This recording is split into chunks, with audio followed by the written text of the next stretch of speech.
What's really your parenting style? Have you given that a thought? Well, today I'm going to tell you something that's very interesting.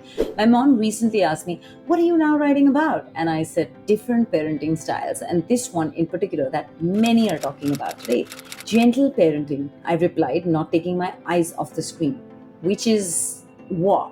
She prodded. Mom, it's basically a style that is composed of four main elements: empathy, respect, understanding, and boundaries, and focuses on fostering the qualities you want in your child by becoming compassionate and enforcing consistent boundaries. Okay, that's great, but why this label called gentle parenting? That's because, Ma, this way the parent continues to have the authority, but it is conveyed in a way that reflects love and empathy and doesn't make the child feel like they're obliged to do something just because we told them to. In our times, things were much simpler, she said, and walked away with her granddaughter to continue playing.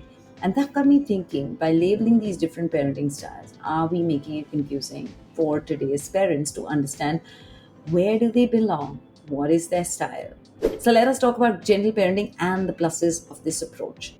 On paper, this sounds like a great and ideal way to bond with kids. Isn't that the essence of good parenting? To be able to establish a good relationship with our children. Gentle parenting, in a sense, aims to involve your child at every step rather than putting yourself as the commander in chief of the family in lieu of you being the parent. The idea is to eliminate from your conversation no, don't, you can't, and other negative tones that impact the child's mind. For instance, instead of direct commands like, "You need to put on your shoes, we're late," we modify it and says, "What's the matter, sweetie? Do you not want to wear those shoes?" Though gentle parenting as a concept was introduced decades ago, it has now found more relevance in current times where parents are exploring different options to suit their style and adapt accordingly. In the current times, with so much pressure, uncertainties, and stiff competition at every stage from elementary school to university admission, it goes without saying that our children are having it tough. They need a softer approach and not the traditional one. Spare the rod and spoil the child.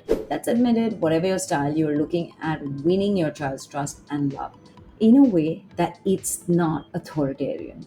Like how experts say, when there is trouble, you need them to come running to you and not away from you.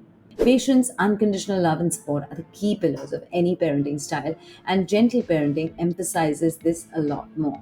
So, from that aspect, the core of gentle parenting is intact and something I would want to imbibe in my parenting journey. In a fabulous article in the New Yorker by Jessica Winters, it says one of the major themes in brain body parenting and in gentle parenting discourse generally is that children don't defy for the sake of defiance, but that their challenging behavior is a physiological response to stress and should be seen as essentially adaptive. Experts who support gentle parenting do not rule out disciplining the child altogether, but to be affirmative with evident love and concern, and not in my way or the highway rule.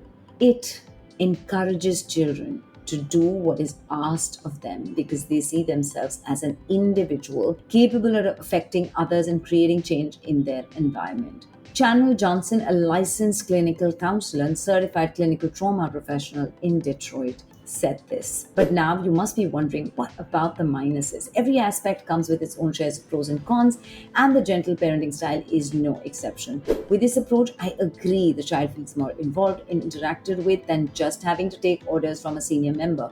But does it prepare them for life? Let's approach it with a parent's angle first.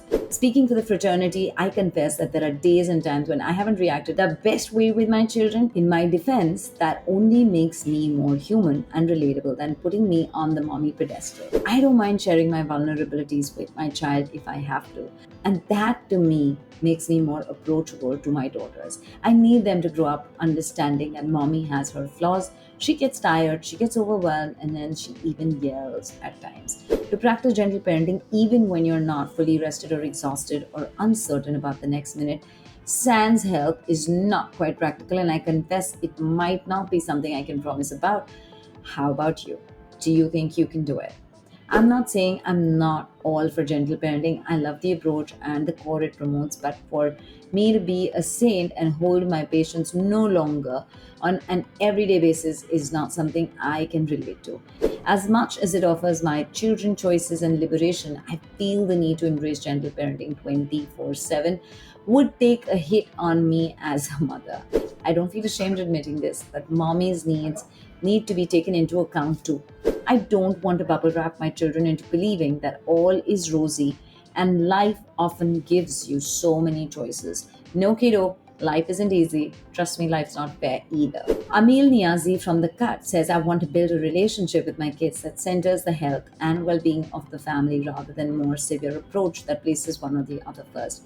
As a parent, I am completely in sync with that, and I'm open to reading more about the different approaches and blending them all to finally build my own style that is tailor made to my child's and my choices, because I am the same Amma who reminds them not so pleasantly for the 6059th time that they are late to football class while ending the day with a dance party to Natu Natu. That's me, and that's how children see me. How about you? So let us know what you think, and all of us allowed to make our choices. Is gentle parenting for you? For parenting tips, celebrity interviews, recipes, conversations with experts, DIYs, and lots more. Subscribe to Kids Talk Press now.